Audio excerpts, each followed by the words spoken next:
And time now for our weekly Tech Driver segment. And this week, we're taking a look at how technology is shaking up the way we pay for things. For decades, retailers have been fighting with card processors over the fees from credit and debit card transactions. But now mobile payments are emerging as a real threat against existing giants like MasterCard and Visa. I went to take a look. Cash has been around for millennia, but the way we pay is in for an overhaul. Sure, cards have played their part in a recent change, but the prevalence of mobile devices means a storm is brewing at the checkouts. Mobile payment startups have jumped in the ring with established tech players like Google, eBay's PayPal, Apple, and Amazon to discount existing powerhouses like Visa and MasterCard. And why wouldn't they? Gartner expects the mobile payments business to rise to $721 billion by 2017, at 35% annual growth. And beyond that, card transactions in the U.S. alone are estimated at more than $4 trillion in 2013. But while the assumption has been that mobile payments would be dominated by tech companies and incumbents, a sleeping giant has emerged to run the race for the checkout: the retailers themselves. Retailers like Starbucks. In 2009, the company released a mobile app that merged their loyalty program with gift vouchers.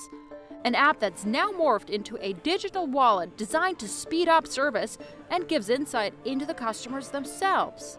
It's incredibly fast once you get to the store. You only have to pay and then collect your loyalty points. Also has massive benefits to us as a business. We can create a stronger connection, a stronger relationship with customers. But if you think it's only about collecting consumer intel and cutting wait times, think again. Payment processing is big business. With each individual transaction, everyone gets a cut, from the processor to the card network and the acquiring and issuing banks. But the coffee giant pay-as-you-go platform is a one-time payment, cutting out all those middlemen without even having to replace or upgrade their tills. We were able to offer a payment technology that was compatible with the scanners in our stores, but also pretty much any handheld device that consumers may have. The company says the mobile payment platform accounts for more than 11% of all its US transactions, and in the UK, a quarter of its loyalty program members pay via the app. Figures that are hard to ignore for other companies.